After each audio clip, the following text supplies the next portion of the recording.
Welcome, my dear sisters, to Diaspora Daughters, the podcast truly dedicated to supporting and empowering African moms navigating this beautiful, complex, and often demanding journey of motherhood across the UK, Europe, America, and indeed all corners of the diaspora. I'm your host, your diaspora sister, and I see you. I truly do. Last time, we dived deep into 10 powerful strategies to help us manage the multifaceted pressures of motherhood, work, family, and school runs without losing ourselves in the process. We talked about prioritizing self-care, delegating, setting realistic expectations, and so much more. If you haven't listened to that episode, I encourage you to go back and catch up because today we're building on that foundation. Today, we're shifting our focus to our children.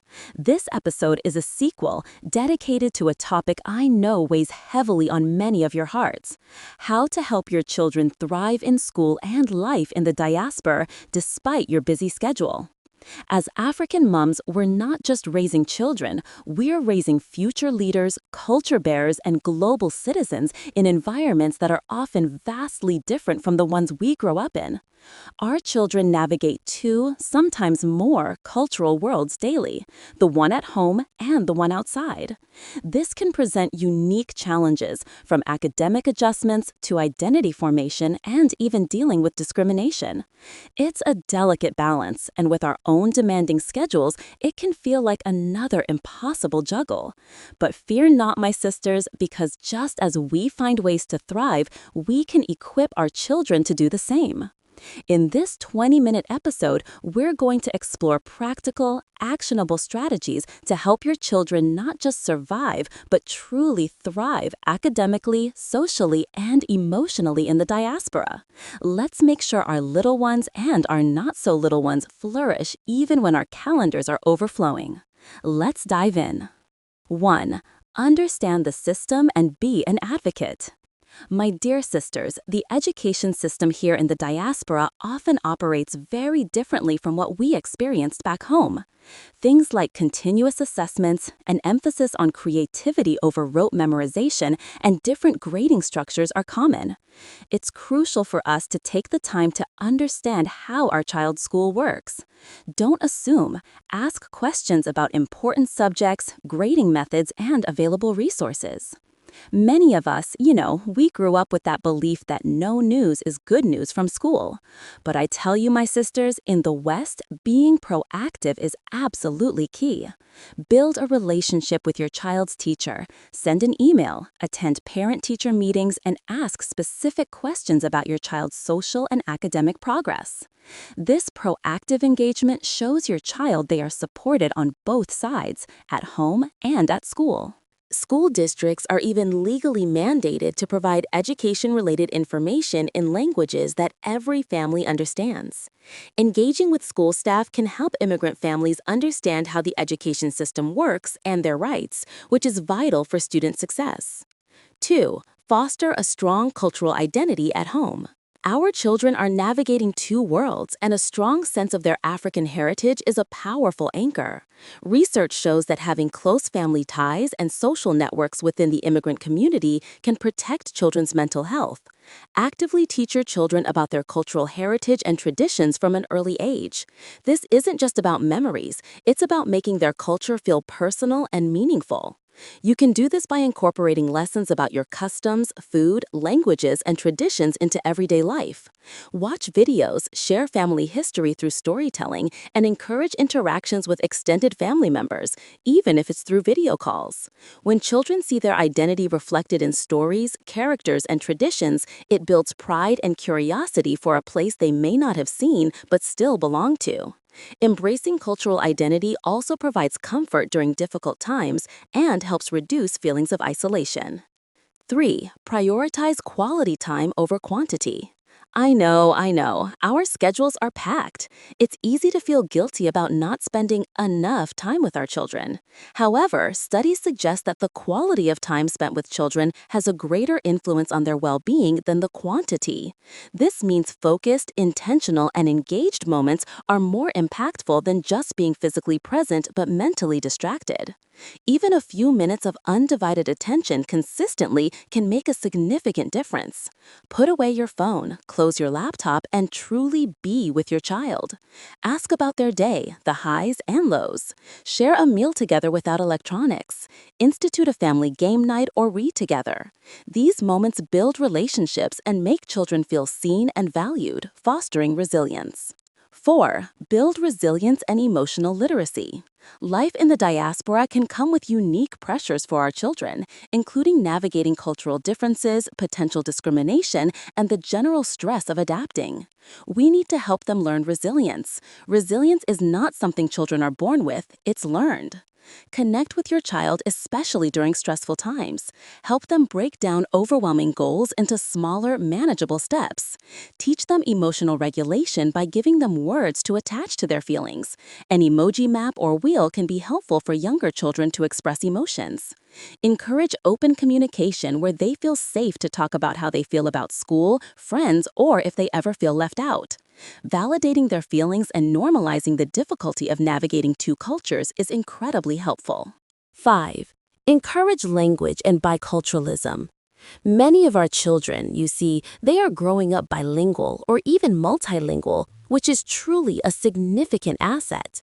Research, my dears, truly supports the benefits of biculturalism and bilingualism right there in the home, for preserving all those wonderful strengths we immigrants bring. So encourage them, please, to maintain and improve their heritage language skills. This not only does it strengthen their connection to their roots, but it also provides us some fantastic cognitive benefits too. Beyond just language, encourage them, to embrace and truly integrate aspects of both cultures. This helps them develop a strong, unique identity, rather than feeling like, where do I belong, caught between two worlds. Attending community cultural events, exploring local food, music, and art, while also sharing your own traditions, this can create such a rich bicultural experience. It's like having your cake and eating it, a bit. 6. Provide academic and extracurricular support. Our children's academic success, is often a major reason many of us are even in the diaspora in the first place. If your child is struggling, please don't hesitate to get extra support. Private tutoring can provide that one-on-one attention and culturally aware teaching, which is very important. Schools can also partner with community-based organizations and public libraries that offer homework help and other educational supports, sometimes even in multiple languages. Imagine!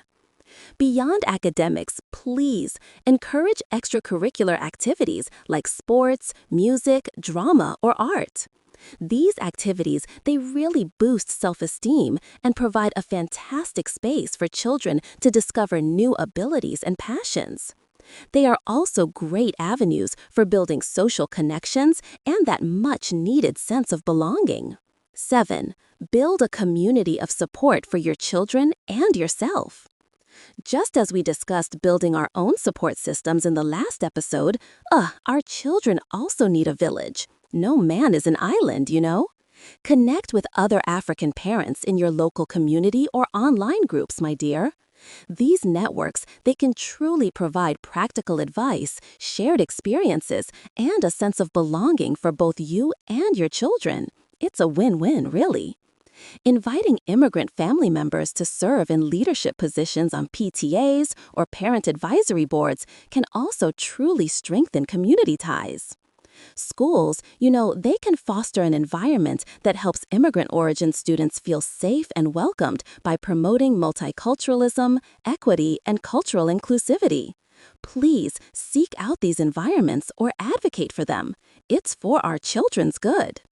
When children have healthy relationships with their family and identify strongly with their heritage culture, they are more protected from all those negative psychological and social outcomes. It's like a shield, you see?